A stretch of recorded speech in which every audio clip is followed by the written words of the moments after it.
Muy buenas tardes a todo nuestro público virtual. Sean todos bienvenidos a una nueva actividad de Agorafau, esta línea de conversatorios, foros que hemos llevado virtualmente en este año tan especial. Hoy día tendremos la última actividad del año, una discusión que surge desde el Magíster de Hábitat Residencial de nuestra facultad y que a través de sus académicos y sus estudiantes levanta discusión sobre las propuestas para una nueva constitución. Debate en el que estamos inmersos en la sociedad y que nuestra universidad también ha liderado con conversación, de las cuales esto es una muestra. La actividad será moderada por nuestro académico del INVI, el profesor Jorge Larenas, que es sociólogo de la Universidad de Chile, tiene un diploma de estudios avanzados en la Universidad Católica de Lovaina y, como dije, es miembro del Instituto de la Vivienda, donde está albergado este magíster. Así que él presentará a los distintos estudiantes que tendrán esta interesante conversación propositiva, temas que el diálogo respetuoso, fructífero y que también la proposición parecen a veces espacios tan escasos en el contexto en que nos encontramos. Así que agradecer esa creatividad, esa energía de parte de este grupo de estudiantes y profesores para levantar esta discusión. En nombre del decano Manuel Amaya, de la Dirección de Extensión y Vinculación con el Medio de la Facultad de Arquitectura y Urbanismo de la Universidad de Chile, les damos la bienvenida a nuestro público virtual que puede ver esto a través del Facebook Live y que quedará en la web disponible para ser visitado posteriormente. Así que muchas gracias, éxito en la conversación y buenas tardes. Muchísimas gracias, Alberto. Bueno, y gracias también a quienes nos siguen en este foro conversatorio. Nos parece además muy desafiante concluir una actividad formal académica en el marco del Magíster en Hábitat Residencial con una instancia que sirve también de difusión, ¿cierto?, del quehacer que hacemos como programa. Bueno, esta es una actividad, ¿cierto?, que desarrollamos en el marco de una asignatura del programa Magíster, que es el Seminario Taller de Integración, que es una asignatura que pone en juego, ¿cierto?, los distintos contenidos conceptuales que desarrollamos en el programa, y podríamos decir, los hacemos jugar en un escenario contingente. Obviamente en el último año y medio, ¿cierto?, probablemente en el último año, la contingencia sin duda que nos ha desbordado por todos lados, ¿cierto?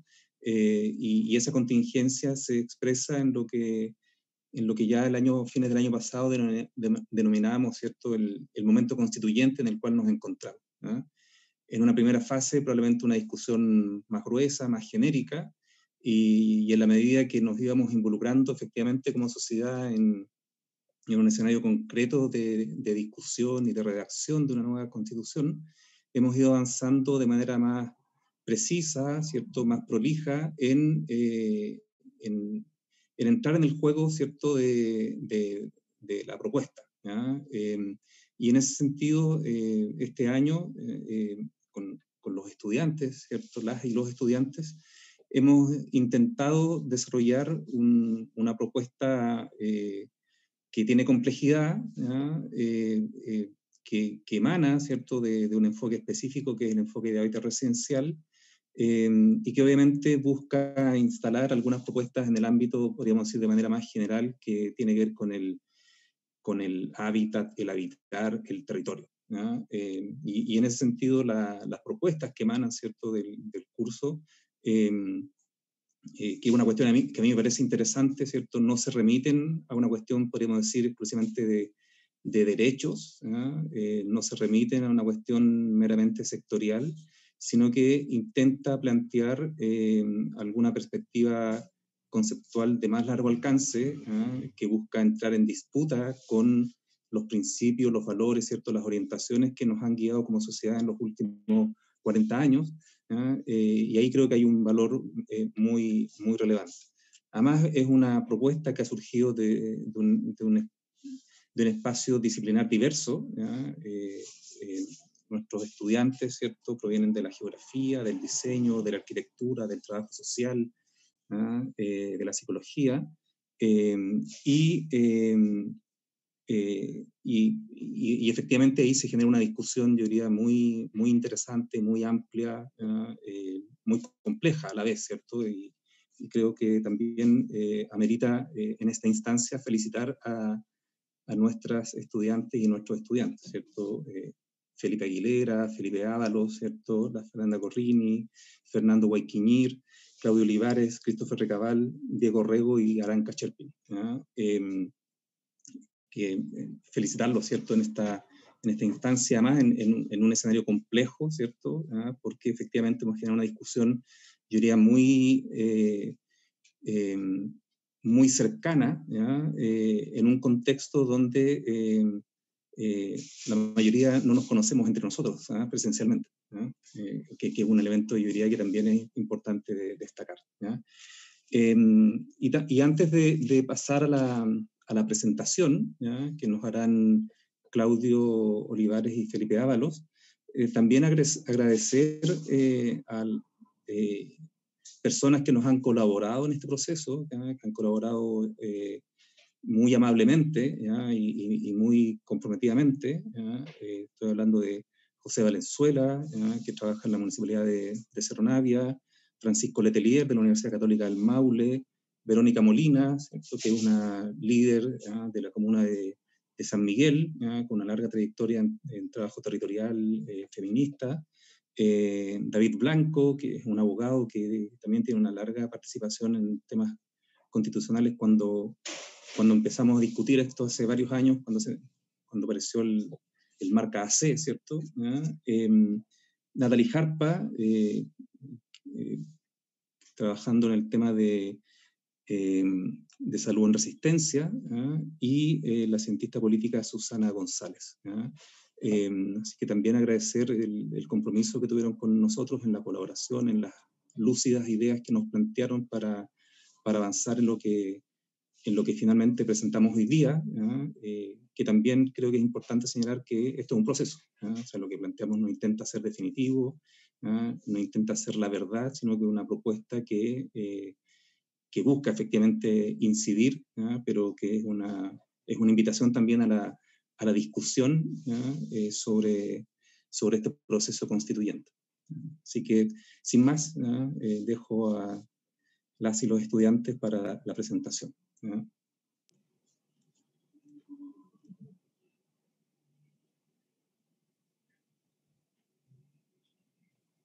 Bien, muchas gracias, profesor. Buenas tardes a todos, todas. Bueno, como ya explicaba el profesor, esto es una reflexión de propuestas de contenido y conceptuales a lo que viene para el proceso constituyente desde la mirada del enfoque de hábitat residencial. Bueno, vamos a presentarnos brevemente. Felipe, si puedes avanzar con la presentación a la siguiente. Bueno, estamos acá. A la siguiente, Felipe, por favor.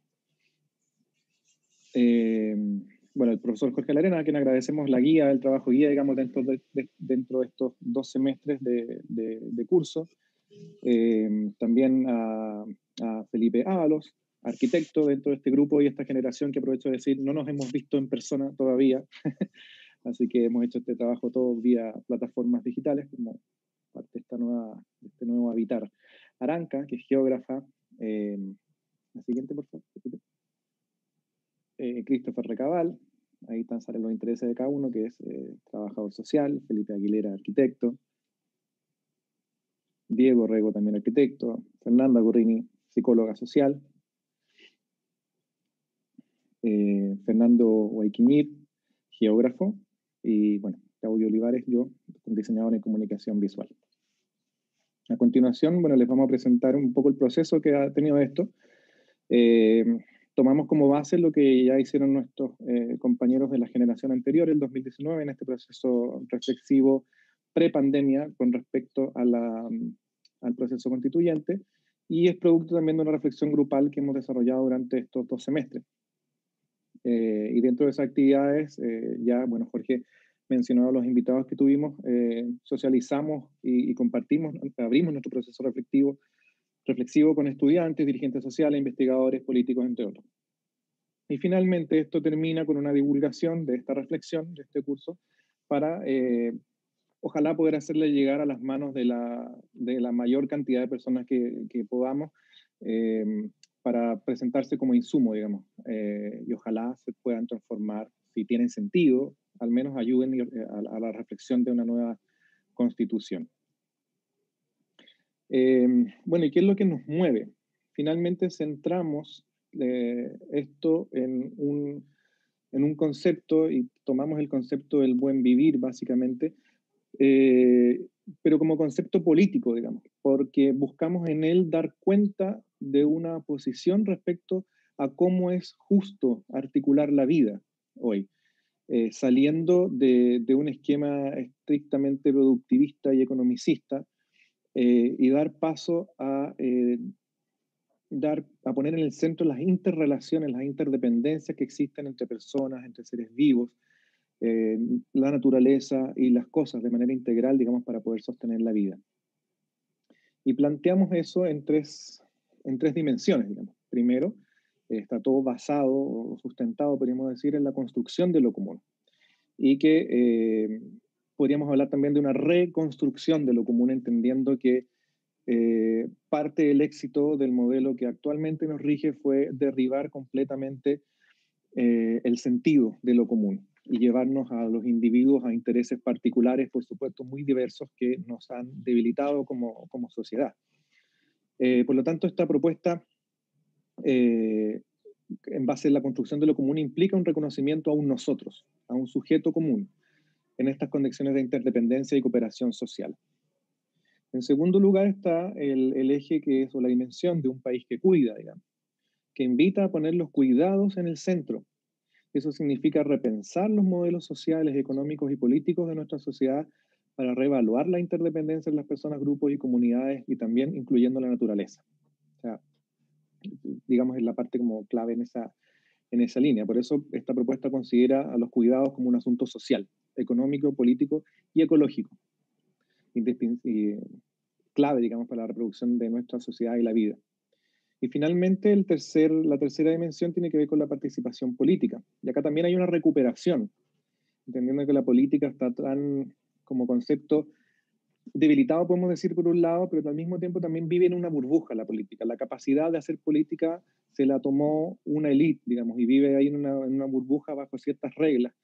Y esta misma división, esta deconstrucción, esta debilitación de lo común, nos sacó también de la participación política. Entonces lo que buscamos con esta línea es reflexionar sobre cómo poder recuperar y legitimar la capacidad de hacer, pero la capacidad de hacer en conjunto, y tomar decisiones sobre el desarrollo de nuestras vidas, en tanto como personas o sujetos individuales, pero también principalmente como sujetos colectivos, sobre todas las cosas que nos importan, y particularmente llevando esa importancia también a reflexionar desde abajo hacia arriba, desde los territorios hacia arriba.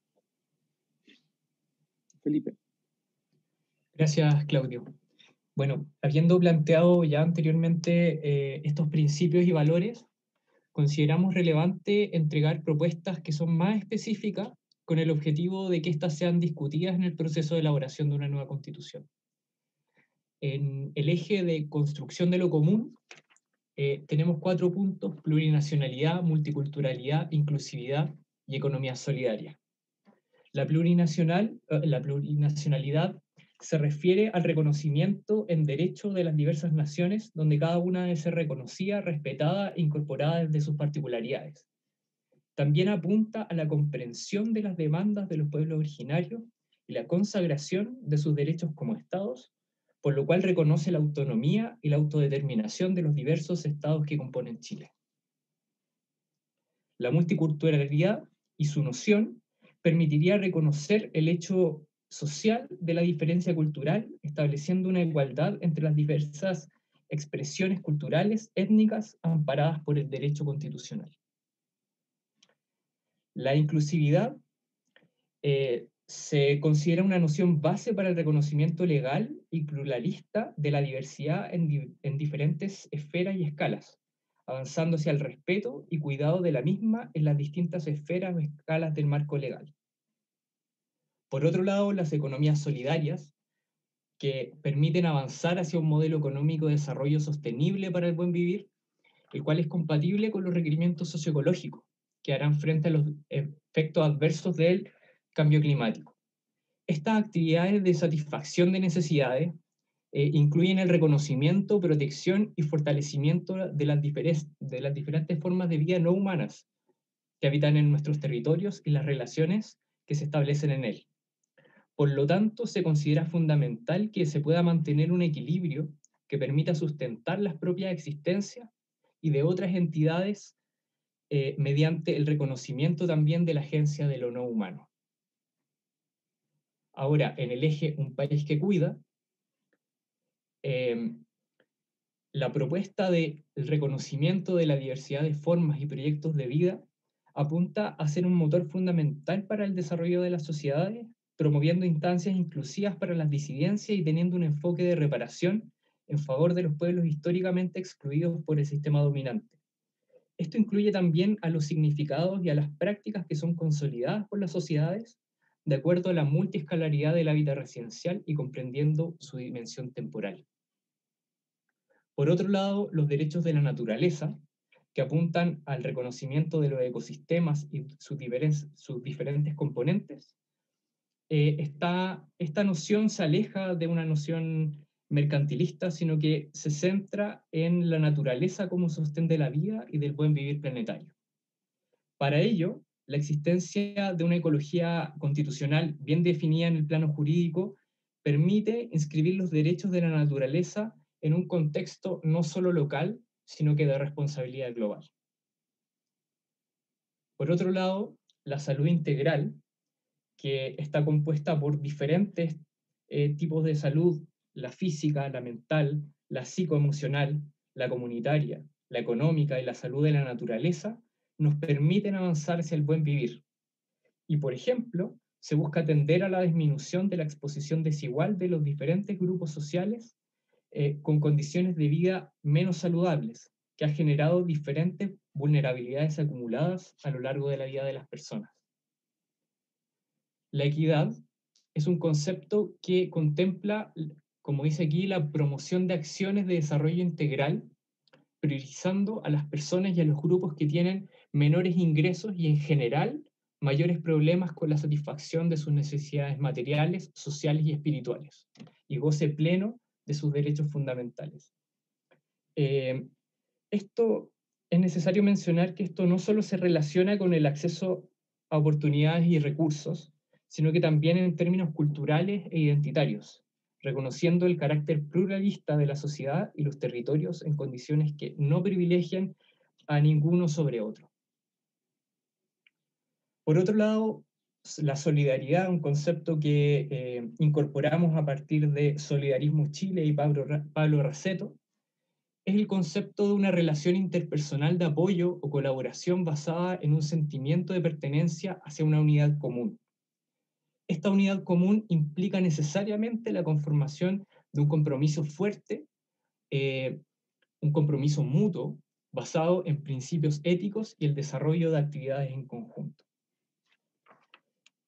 Luego, la justicia social y ecológica apunta a que los distintos pueblos en Chile cuenten con las capacidades, condiciones, medios e ingresos necesarios para satisfacer sus necesidades materiales, sociales y afectivas.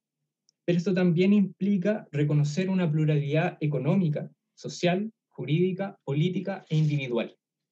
Una justicia social ecológica permite avanzar en la realización del buen vivir y la construcción de una sociedad justa, equitativa y solidaria. Finalmente, una responsabilidad histórica asume la obligación de impulsar acciones que garanticen los derechos humanos, animales, así como también la mitigación, reparación de la memoria y restauración de los daños a los componentes, territorios y sistemas de vida realizados históricamente por el Estado de Chile. Eso fue el eje de Un país que cuida, y ahora los dejo con Claudio. Bueno, y el tercer eje, ya más en detalle, está compuesto de estas cuatro líneas. Democracia participativa, flexibilidad, descentralización y ética política y de transparencia. La democracia participativa, básicamente estamos planteando una forma de organización política que facilite a los ciudadanos esta capacidad de asociarse, organizarnos, y con esto nos permite tener una mayor y más directa capacidad de intervención e influencia en la toma de decisiones de carácter público. Esto básicamente se traduce en fortalecer la voz, digamos, desde las bases, y considerar la participación como un proceso continuo. Esto entendiendo que hoy en día la participación parece ser, es un concepto que estamos recuperando, digamos, porque ya hablamos de participación ciudadana, por ejemplo, y a todos, o a varios, digamos, en algún momento nos pueden salir ronchas de solo escucharlo, digamos, porque como otros conceptos han sido secuestrados de cierta forma para operar a determinados intereses. Entonces han sido elementos que se han transformado de alguna forma, o los han transformado en instrumentos o herramientas para lograr fines particulares, digamos. Y por eso consideramos que la participación debe ser un proceso continuo, vinculante y ligado directamente a la toma de decisiones, y que debe ser garantizado como derecho. ¿Ya? No es un proceso que empieza y termina o es puntual ante un determinado proyecto de interés. Debe ser una infraestructura que esté de presencia constante. Y que, por supuesto, incorpora maneras de relacionarnos con el espacio, las entidades y también sus relaciones de poder y la posibilidad de entrar también en conflicto, digamos, dentro de este proceso de participación. No significa pensar que este mundo es de fantasía y que con participar básicamente todo ya está resuelto, digamos. No, vamos a tener que enfrentarnos también con consensos y disensos en todo esto y tenemos que, como sociedad, madurar, digamos, para hacer frente después de tanto tiempo alejados de estas formas de trabajo conjunto, que también nos vamos a tener que ponernos de acuerdo ahí, o sea, para empezar en esa línea y tener esa experiencia inicial. Luego viene la flexibilidad, y que básicamente esto es mirar la Constitución como un dispositivo que evoluciona y se reproduce a través del tiempo, digamos, y que tiene que tener la flexibilidad suficiente de ir cambiando acorde a los nuevos enfoques y necesidades que van a empezar a emanar de nuestra sociedad.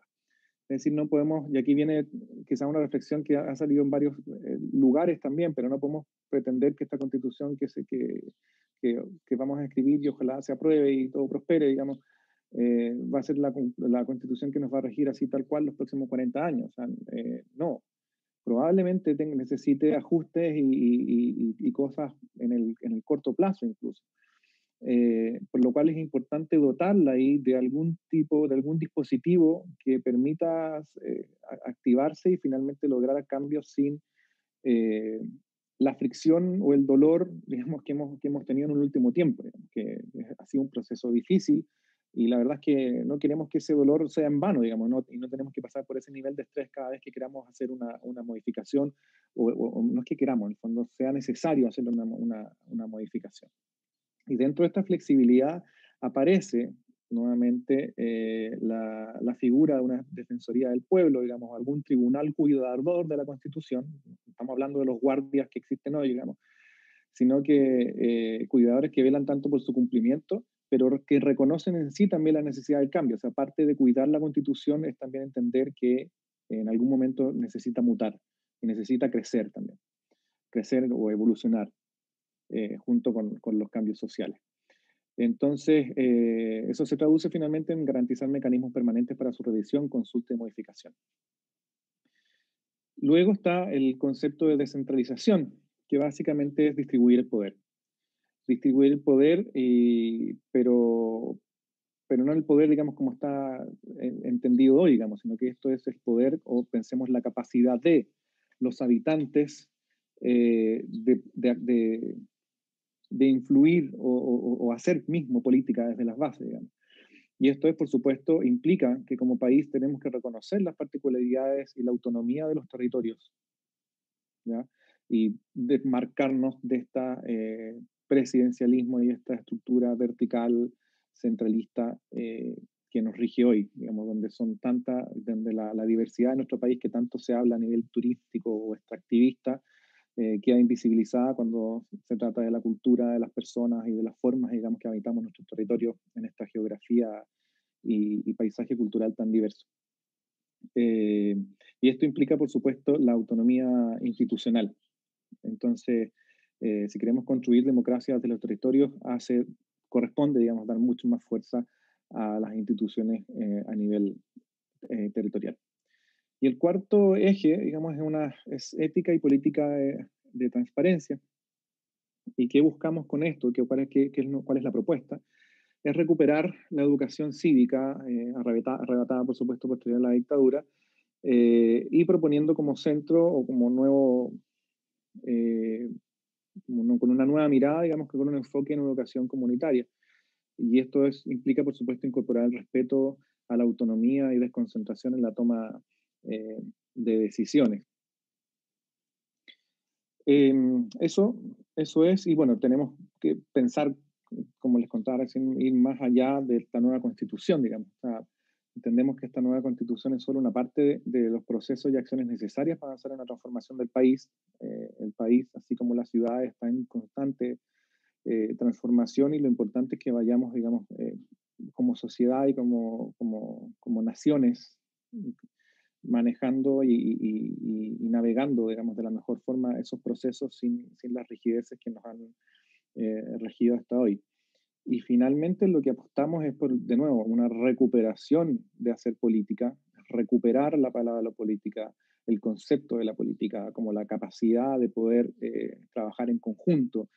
Y una de las cosas que reflexionamos durante este tiempo al interior del curso también, y con la gente que participó de este proceso, es que hay un desafío y que pocas veces se ha hablado de él, que es el desafío que tenemos cada uno de nosotros y nuestras distintas formas de asociarnos y organizarnos para hacer frente también con el disenso que podamos tener entre nosotros.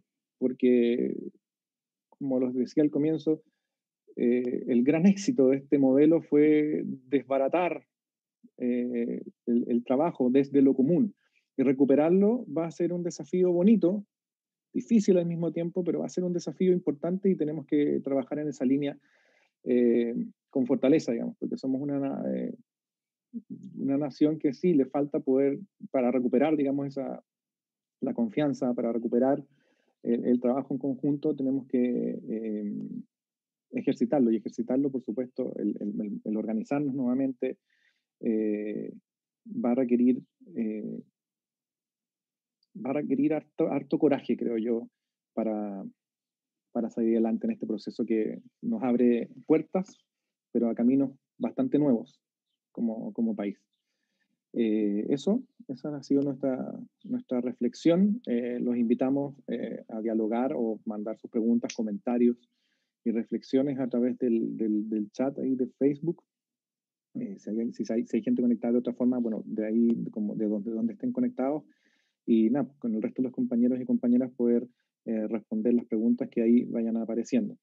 Así que en el nombre de nuestro curso les agradecemos la presencia y la escucha hasta aquí de esta reflexión. Gracias.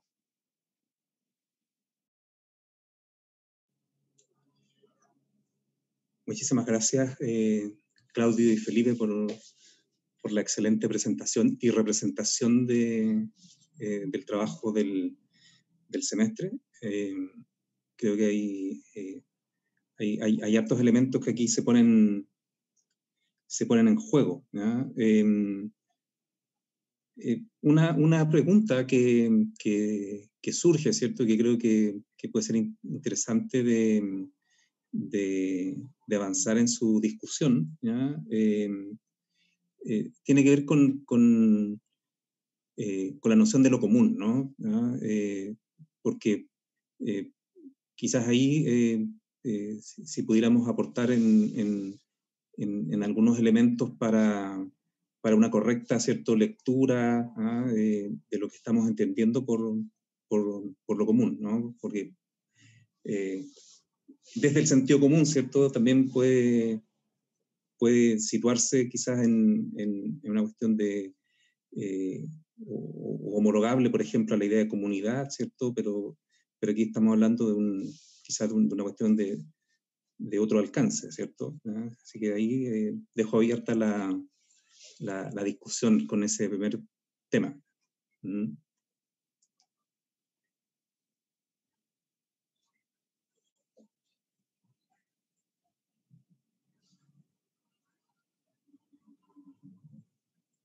Nadie se arriesga.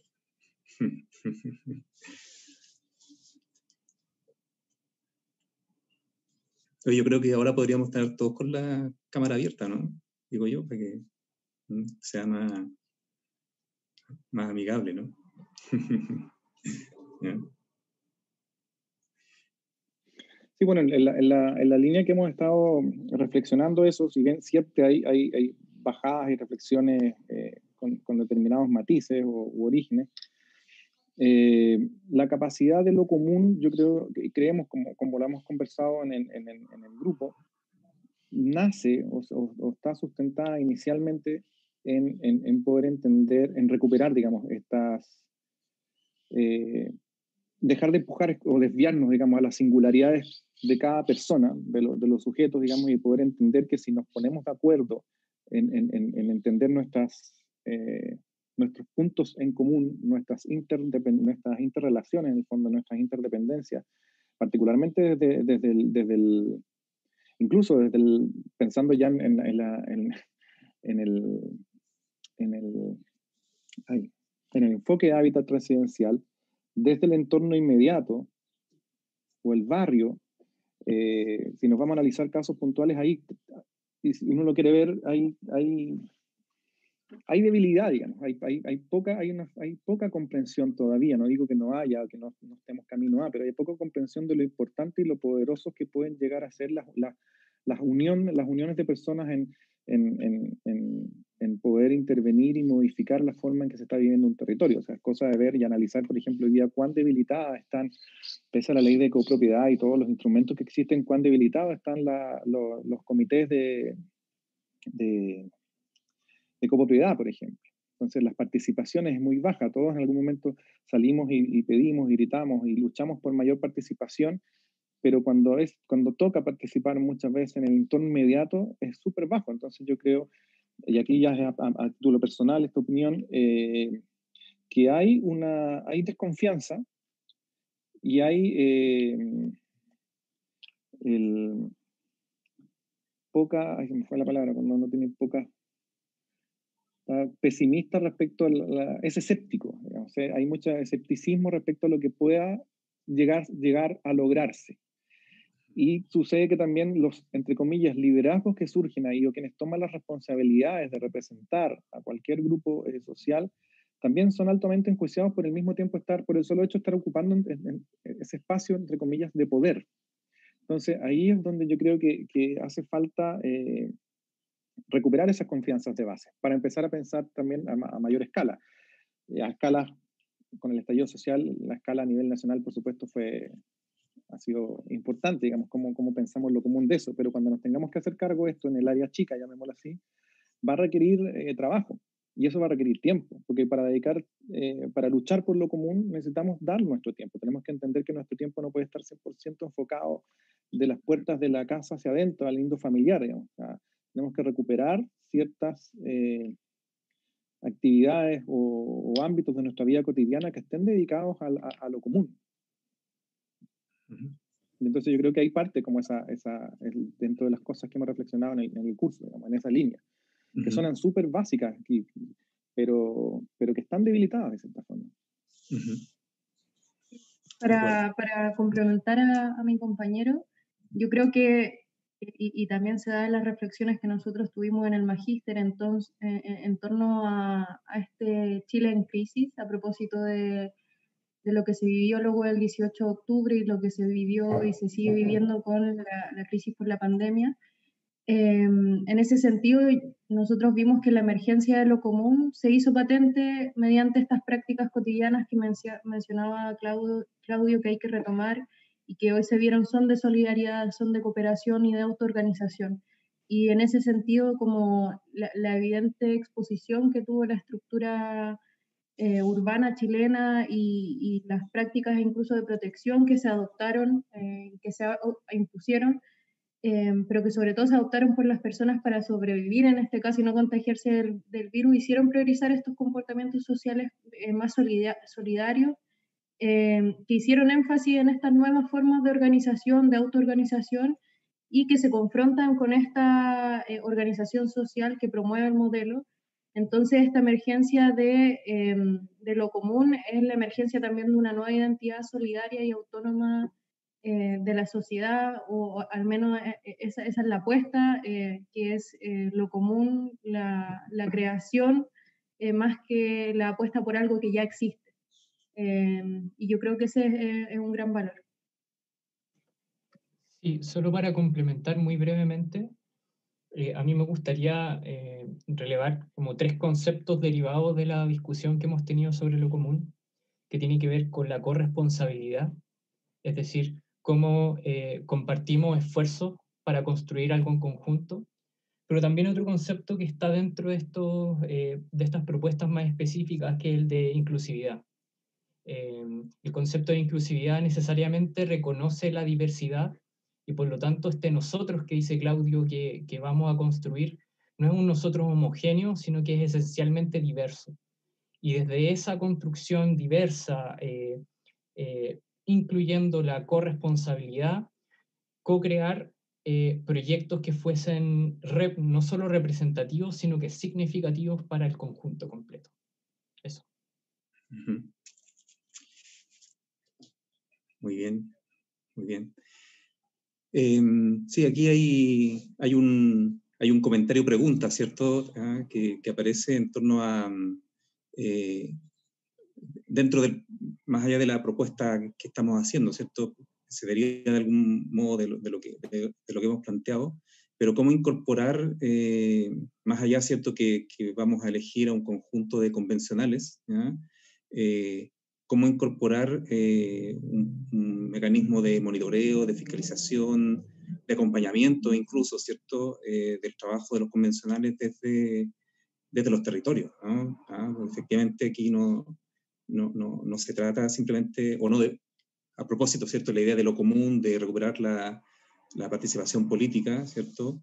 No se trata de simplemente transferir, ¿cierto?, la responsabilidad a un conjunto de representantes, sino que probablemente continuar en un proceso de generación de contenido y que alimente la discusión de manera permanente. Entonces, si ahí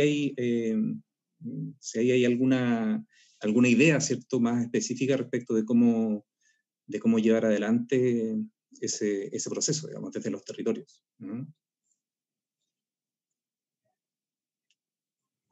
Y la pregunta está dirigida, yo creo, a Christopher, ¿no? Sí, profesor. Bueno, básicamente nos hacen como el comentario respecto al proceso por un lado, de democracia participativa. Si uno lo analiza, cuando habla como del concepto de democracia, tiene que ver como con una participación, o tiene que ver con una imagen de una participación que sea lo más global, que sea lo más transversal, ¿cierto? Donde prácticamente todas las opiniones sean consideradas. Incluso me acuerdo, no sé si en este ramo precisamente, pero en un momento debatíamos con algunos compañeros como el concepto del ciudadano, como que quién era ciudadano. O si nos ateníamos derechamente a que el ciudadano era quien tenía el derecho a voto o quién era parte de esta nación. Entonces, cuando hablamos del concepto ¿cierto?, de una democracia participativa, uno podría entender o podría suponer que es algo que sea representativo y participativo para todos, no precisamente, por ejemplo, para quienes votan solamente, o para quienes tienen el derecho, ¿cierto? Entonces, si hacemos como, o sea, si esperamos cosas de esta nueva participación, ¿cierto?, este proceso constituyente, en lo que tiene que ver a la democracia participativa, sería un concepto realmente importante. ¿Por qué? Porque desde ahí, ¿cierto?, uno de los conceptos que nosotros podríamos como desgregar es lo que tiene que ver con la fiscalización ciudadana. ¿Cómo lo hacemos? ¿Cómo hacemos que más que un proceso de fiscalización ciudadana, cómo hacemos que la ciudadanía sea parte del proceso, parte de un seguimiento, pero también parte de un trabajo donde la ciudadanía se vea representativa? Y yo creo que uno de los conceptos que más, de alguna manera, como que peleamos todos. Generalmente, todos, yo creo que en algún momento hemos dicho, no nos sentimos representativos, no nos sentimos parte de este proceso, no nos hacen parte muchas veces. Y aquí es cuando uno de repente, en el mismo proceso, ¿cierto?, uno se va dando cuenta, por ejemplo, una de las cualidades que se pedían como para este proceso era que ojalá no existieran las mismas caras de siempre. Porque entendemos que la renovación de estos procesos tiene que venir con nuevas caras, con nuevas ideas, con nuevas asignaciones, ¿cierto? Con un nuevo trabajo. Entonces, chuta, y uno empieza a mirar y se da cuenta de que aún así, con todo lo que ha pasado, con todo lo que queremos cambiar, siguen apareciendo los mismos nombres, siguen apareciendo unos que estaban escondidos, y como que se levantaron ahora como, yo de verdad estoy cambiado, dicen, yo voy a pelear por el pueblo, voy a estar con ustedes. Entonces, ¿cómo de alguna manera aunamos democracia participativa y fiscalización ciudadana? Creo que no es algo que siento que podamos resolver ahora, pero sí es algo que podemos encaminar desde ahora. Sí es algo que la ciudadanía, si se lo propone, lo dispone, sí lo puede encaminar. Entendemos que estos son procesos, entendemos que este proceso constituyente, por el principio, era algo impensado. O sea, cuando hablamos cuando decíamos en un momento, no, hay que cambiar la constitución, no, es que no se va a poder, no. Fuimos a un plebiscito, o sea, se logró un plebiscito, estableció un resultado y estamos a puertas de la construcción, ¿cierto?, y del diseño de una nueva constitución. Entonces, si logramos unir democracia participativa y fiscalización ciudadana, creo que será el primer paso y el primer pie para un futuro realmente, y creo, donde la ciudadanía, donde las personas tengan o no tengan un nombre, sean realmente consideradas. Creo que eso también ha sido en parte lo que nosotros hemos, de alguna manera, debatido dentro del ramo, ¿cierto? Porque entendemos que el proceso tiene que ser completamente transversal, no puede estar ni enfocado ni segmentado, digamos, para ciertos patrones o para ciertos actores. Debe ser inclusivo. Gracias, Christopher. Sí, también ahí, bueno, hay varias, bueno, en general, las preguntas respecto a estos procesos, ¿cierto? Siempre van en la dirección, ¿cierto?, de cómo implementar, ¿cierto?, de cómo avanzar, ¿ya?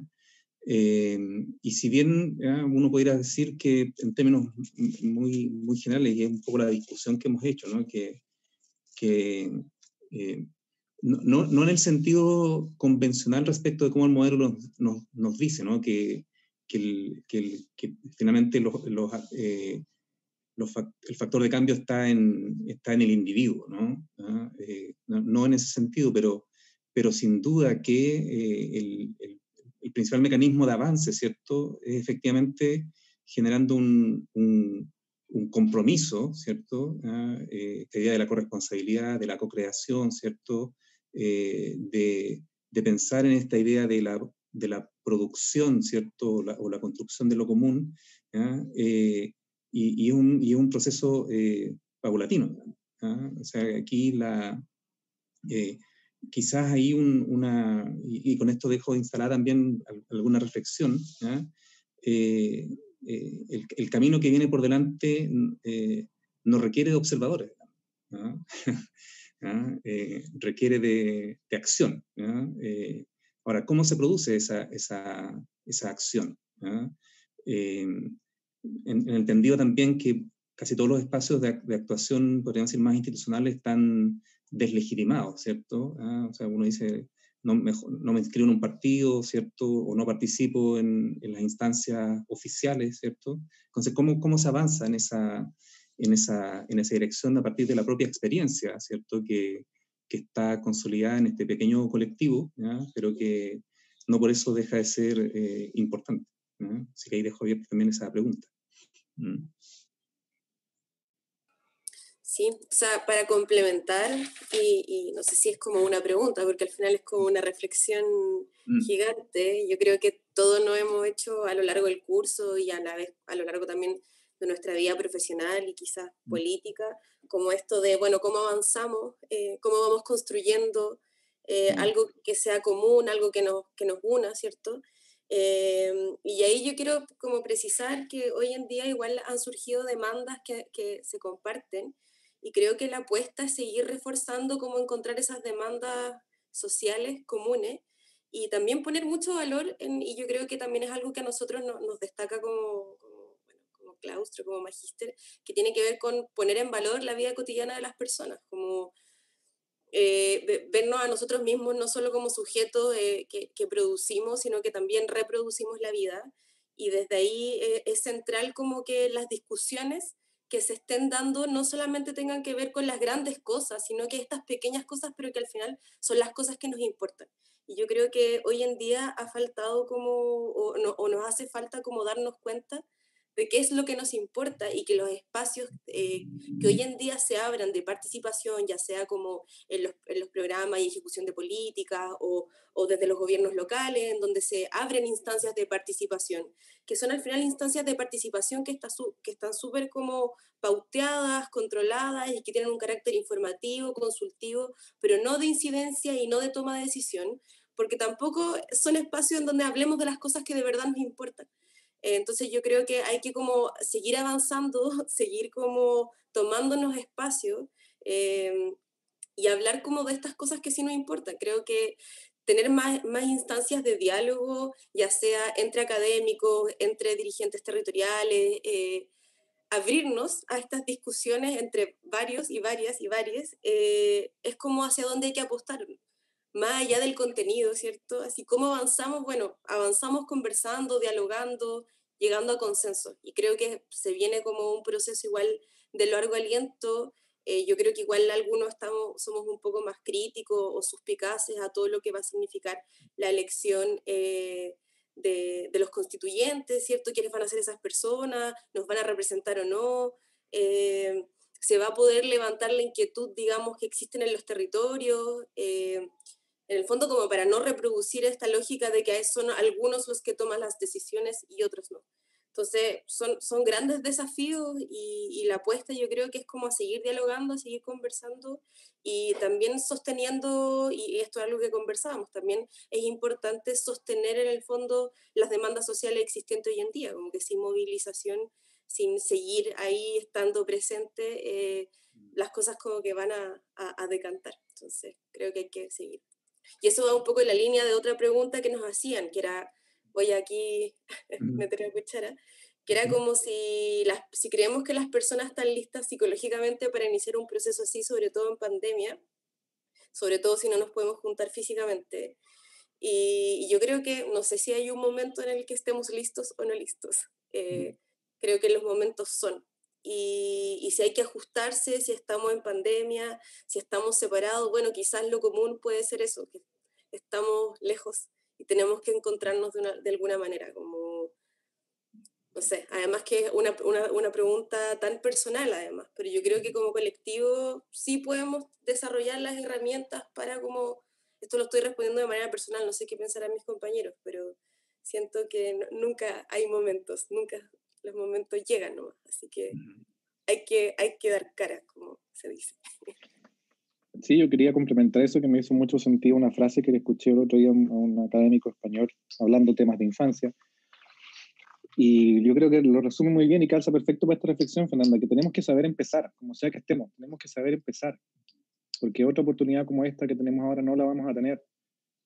Entonces, más allá de los intereses individuales que cada uno tenga, digamos, y a veces sentimos que no queremos ceder, porque ceder es perder, y perder es que ya no nos representan y como que se va todo al carajo, ya, chao, no, y uno se va. Y no, pues uno tiene que aprender, por eso reflexionábamos también, aprender a vivir dentro de los disensos también y entender que existen disensos, porque a veces hay una cierta idealización de lo común, como que estamos todos de acuerdo mágicamente, y no es así. O sea, si hablamos de la diversidad, etcétera, y las distintas formas de vida, tenemos que aprender a reconocerlas y entender que existen, y que desde ahí tenemos que construir con todos nosotros, digamos, con todos nosotros. Entonces tenemos que saber empezar, como sea que sean las condiciones que haya. Sí. Bien, bueno, estamos ya próximos al tiempo estimulado, ¿cierto? Que era aproximadamente hasta las 6, más allá que tenemos ahí algún margen. Pero quizá hay una pregunta, ¿cierto?, que resulta relevante en este contexto, ¿cierto? O sea, creo que hemos desarrollado una reflexión bastante interesante en donde hemos puesto en juego podríamos decir, nuestras competencias disciplinares, dialogando con nuestra posición política o ciudadana. Yo creo que ahí creo que hay una combinación, ¿cierto? Una mixtura bastante estrecha entre lo que podemos decir desde nuestra disciplina y, por otra parte, no solo lo que podemos decir, sino que el deseo también que surge, ¿cierto? Desde nuestra visión política, desde nuestros sueños, ¿cierto? De cuál es el país en el cual queremos vivir, etc. Entonces, creo que ahí también, ¿cierto? Surge la pregunta, ¿cierto? Que se nos plantea en el chat. ¿Qué rol le cabe, ¿cierto? al mundo académico en esta discusión, ¿cierto? Porque efectivamente esta es una actividad que la desarrollamos en el marco de una asignatura, ¿cierto? En un espacio probablemente de libertad, en un espacio de libertad pero protegida, ¿cierto? O sea, de algún modo, entre comillas, se garantiza la libertad de expresión, pero no obstante, ¿cierto? Creo que ahí también hay, esas son una de las bondades y también las limitaciones, ¿cierto? Del espacio académico, que a veces por esos espacios, entre comillas, de libertad protegido que se producen, ¿cierto? Tiende a disociarse un poco del medio en el cual operamos, ¿cierto? Y avanzamos en una cierta construcción de verdad que no siempre dialoga o se asienta, ¿cierto? En los territorios, en las comunidades. Entonces, ¿cómo ven ustedes, ¿cierto? O cuál es el desafío, ¿cierto? Que plantea este proceso a la academia, digamos, al quehacer académico.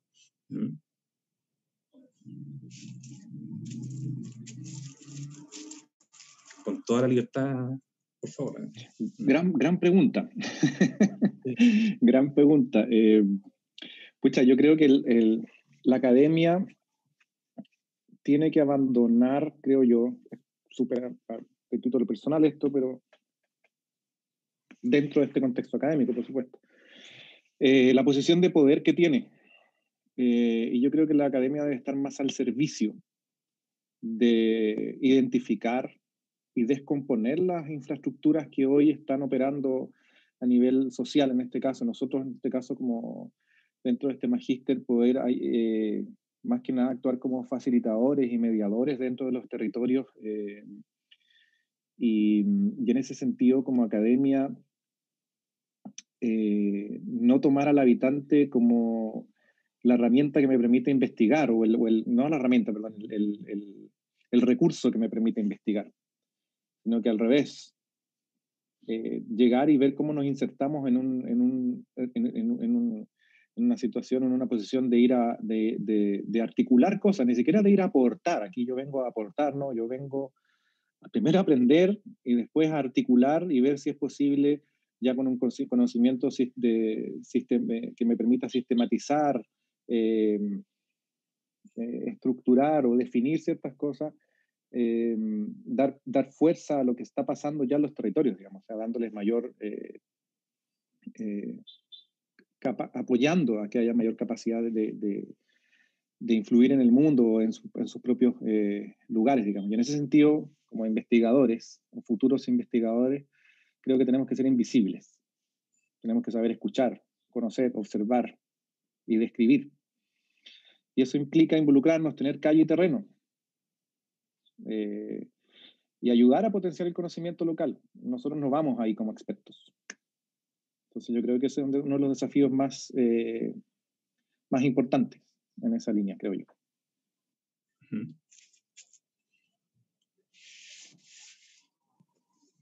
Otro aporte.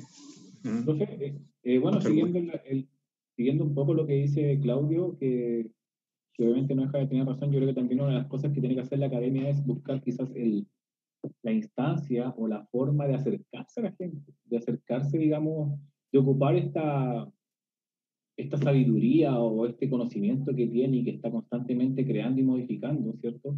Buscar las herramientas necesarias para poder generar una cohesión, ¿cierto? con las instancias, digamos, que por distintos motivos ven a la academia casi como una omnipotencia, casi como una cuestión inalcanzable. Creo que hay que buscar como la metodología que permita trastocar esto y que permita hacer como una devolución, ¿cierto? Que genere situaciones que a la gente muchas veces le resulten cómodas de la academia. Pasa en indudables situaciones y ocasiones que hablar de una universidad, que hablar de una institucionalidad es ya como marcar un peldaño más arriba. Entonces creo que si hacemos esfuerzos desde la academia en poder de alguna manera democratizar el conocimiento, ¿cierto? Generar mayores instancias que provoquen un alcance mucho más significativo, mucho más cercano. Obviamente la academia tiene mucho que entregar y obviamente, que es lo que nunca debemos olvidar, el verdadero conocimiento está en la raíz, está en la población, está en la gente, está en quien día a día pone sus ideas, digamos, en un contexto con poca voz, con poca opinión, ¿cierto? Pero que son capaces de generar cambios. Podemos ver en el estallido social que los cambios los provocó gente común y corriente y se provocaron en la calle y se provocaron en lugares tan comunes como una estación de metro, como un punto significativo donde la gente, por ejemplo, solo iba a celebrar, que después terminó transformándose en un ícono, ¿cierto? Que es Plaza Dignidad. Entonces tenemos que entender, la academia tiene que entender que el conocimiento no es exclusivo, sino que debe ser inclusivo. Y en ese concepto, yo creo que la participación tiene que ser recíproca, tiene que ser de tú a tú. Creo que eso para mí es como una forma de acercarse, digamos, democratizar el conocimiento. Sí, yo a eso, perdón Felipe, iba a hablar, pero yo creo que a eso hay que agregarle algo súper importante que tiene que ver con el diálogo como de la misma universidad con la misma universidad. O sea, yo creo que es súper importante que esta producción del conocimiento no solamente esté como enfrascada en ciertas, ¿cómo se llama?, facultades, y lo que se habla en la Faxo no se habla en la FAU, y lo que no, y creo que es súper importante que como personas que hoy en día estamos investigando, personas que hoy en día estamos teniendo el espacio para poder reflexionar un poco más sobre esto, académicamente hablando, nos escuchemos y dialoguemos y nos aportemos en el fondo entre nosotros como académicos. Bueno, yo no soy académica, pero todavía. Pero creo que ese tipo o sea, estamos como promoviendo el diálogo hacia afuera, pero también creo que el diálogo dentro de la universidad, como complementarnos, es algo que aporta mucho. Hay mucha gente que tiene mucha experiencia y que entre ellas no se conocen, y a mí eso como que me pienso es como, lo encuentro grave. Y en ese mismo sentido creo que también las universidades, sobre todo, no sé, la Universidad de Chile, que está como al servicio como público, tiene que entonces vincularse mucho más activamente con el Estado y producir conocimiento que le sirva al Estado para como poder tomar decisiones, para poder orientar la ejecución de programas. Eso ya pasa, pero creo que tiene que ser algo que se fortalezca, como que exista un vínculo mucho más directo entre la producción de conocimiento y las necesidades de nuestro país. Muy brevemente, sumarme primero a la respuesta de mis compañeros. Creo que hay un concepto que me gustaría como posicionar un poquito, que es el de participación. Creo que también es algo que se aplica a la academia en el sentido de que siento que necesita al menos dos aperturas en términos de participación. Una es entender a la academia como un campo donde es necesario incluir a una mayor diversidad de actores pertenecientes y no pertenecientes a la academia, también para la construcción de sentido y de preguntarse no solo del por qué estoy haciendo esto, sino que para qué. Eso por un lado, y yo creo que también una segunda instancia de participación es pensar en cómo la academia participa también en su conjunto, no solo de manera individual, sino que en su conjunto, como un actor que es capaz de proponer, como dice Claudio, escuchar, recoger, dar sentido, pero también de proponer y de tener el coraje también de realizar propuestas que son esencialmente políticas. Eso. Muy bien. ¿Algún aporte adicional, no? A mí igual me gustaría decir algo. Sí, Felipe. Sí. Bueno, ay, parece que...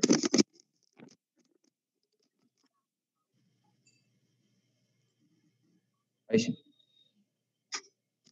Bueno, igual me gustaría complementar en cuanto a la pregunta del rol de la academia. Yo creo que igual es importante el tema de la tecnología. Yo creo que tomar en serio, digamos que cada año nosotros vamos avanzando tecnológicamente. Igual tomar en consideración nuevas herramientas. Quizá hoy en día la participación ciudadana, ¿no es cierto?, está vista como un instrumento. Nosotros lo vamos a tomar como un proceso que ojalá tenga todas las capacidades para poder tomar esta situación de la tecnología en cuenta, ya que nos estamos juntando virtualmente, por ejemplo, que la academia también tome esa herramienta, las potencias también. Al igual que la investigación, también se adhiera a nuevas formas de investigar también. No solo, obviamente, con la grabadora, ¿no es cierto?, con instrumentos que si bien dan resultados, quizás tecnologizarse también, buscar nuevas formas de investigación, acorde con lo que estamos avanzando, año por año. Solamente agregar. Okay. Gracias, Felipe.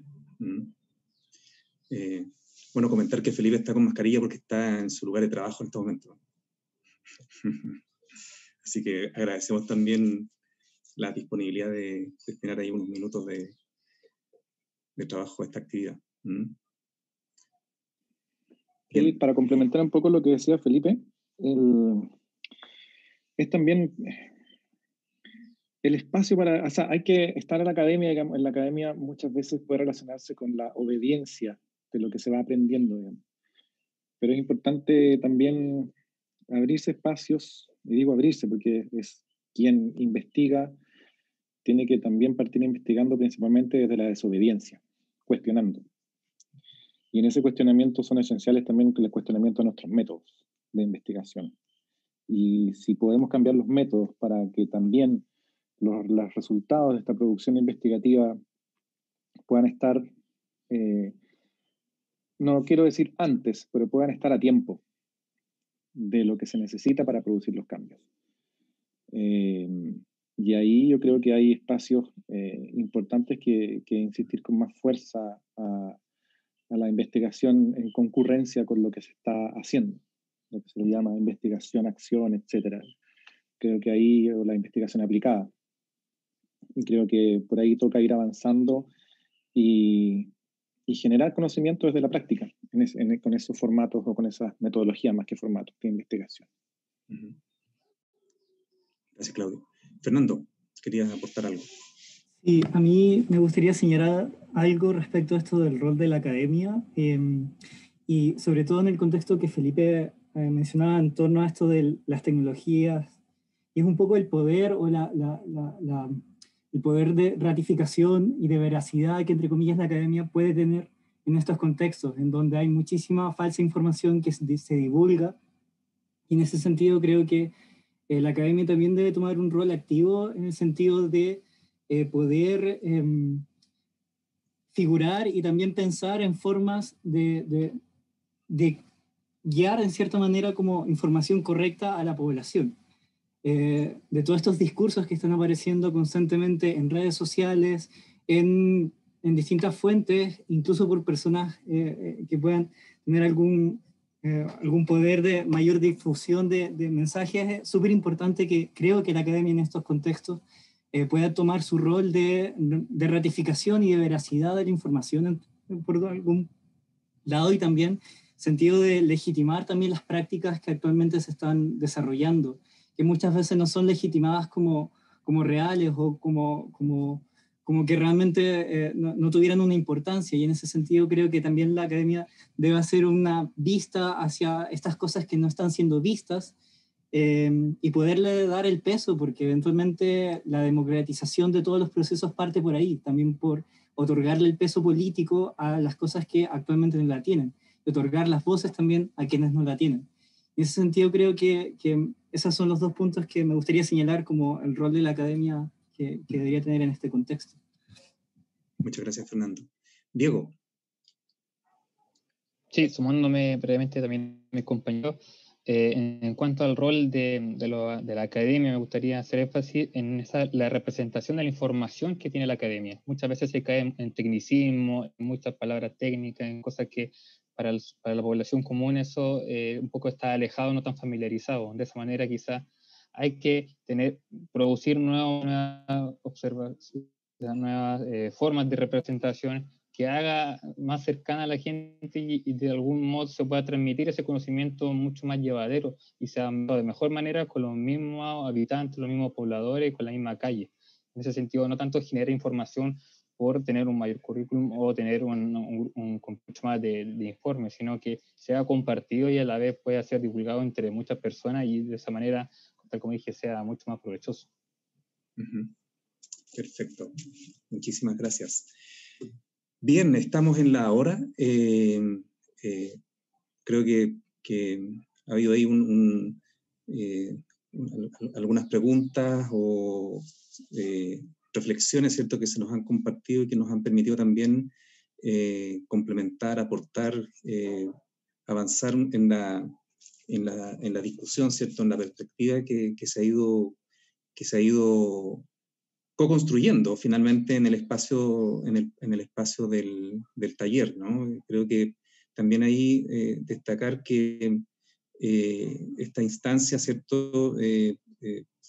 Claro, aparece la figura, ¿cierto?, de quien habla como coordinador, ¿cierto? ¿Ah? Pero mi rol en este proceso ha sido más bien de facilitador, ¿ah? De provocar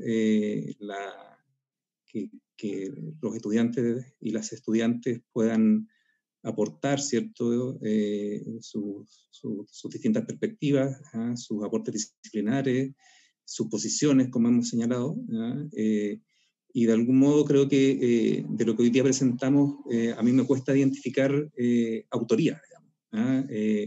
Y creo que eso es potente en el sentido de qué es lo que estamos proponiendo, ¿ah? Que efectivamente si uno piensa, ¿cierto?, en el ejercicio de esta nueva constitución, la constitución no debería tener autoridad, más allá que van a haber 155 convencionales, ¿no? Porque debiese ser, ¿cierto?, el resultado precisamente de un proceso de discusión transversal, ¿cierto?, un poco en el sentido de cómo lo hemos ido planteando acá. Y en ese sentido creo que el ejercicio que hemos hecho quizás es una especie de simulacro quizás de cómo debiese avanzarse, ¿cierto?, en la producción de conocimiento, en la producción de ideas, ¿cierto?, en la discusión, y además con las dificultades del contexto pandemia, ¿no? O sea, creo que eso también, no sé si lo hemos resuelto completamente, pero creo que hemos zanjado varias de las dificultades para avanzar en la posibilidad de trabajar colectivamente, cooperativamente, ¿cierto?, colaborativamente en un formato virtual, ¿no? Entonces creo que esta experiencia da cuenta de que es posible hacerlo, ¿no? Creo que eso es un aprendizaje importante, ¿no? O sea, hay la capacidad de hacerlo, hay la posibilidad, ¿no? Hay la voluntad de hacerlo también. Bueno, nuevamente felicitar y agradecer el trabajo de las y los estudiantes, ¿no? Ha sido un trabajo, yo diría, intenso, ¿no? En un momento complejo, ¿no? Y creo que hemos sacado la tarea adelante. Comentarles, ¿no?, a quienes nos siguen que la idea, ¿cierto?, es poder estamos trabajando en un documento que pueda ser difundido, que se pueda ser también entregado en las instancias correspondientes, ¿cierto?, para efectivamente incidir, ¿no? faltan ahí quizás algunos detalles, algunas precisiones en ese documento, en sus anexos que explican también el proceso, y esperamos prontamente también estar en condiciones de difundir ese trabajo, ¿cierto?, por las distintas instancias asociadas a redes sociales, ¿cierto?, formales, informales, en las cuales cada uno de nosotros participa, ¿ya? Así que esperamos poder tener noticias prontos en esa dirección, ¿ya? Sin más, agradecer la asistencia, agradecer y felicitar nuevamente a nuestros y nuestras estudiantes, ¿ya? Y bueno, esperemos que lo que aquí planteamos no quede simplemente en la nube, ¿cierto?, sino que efectivamente contribuya, ¿cierto?, a alimentar la discusión, el debate y que nos mantengamos, ¿cierto?, activos en el proceso que se nos viene por delante, en los próximos años, digamos. No es un proceso que ni se acaba en abril, ¿cierto?, sino que es un proceso bastante extenso, ¿ya? Y simplemente que tener la energía, ¿cierto?, y la convicción para avanzar, para que avancemos, ¿cierto?, hacia donde todos queremos llegar, digamos, ¿ya? Bien, pues, muchísimas gracias, a nombre de la Facultad de Arquitectura y Urbanismo, ¿cierto?, y del Instituto de la Vivienda, el Magisterio en Hábitat Residencial, la Escuela de Posgrado, agradecerles la asistencia. Así que, buenas tardes.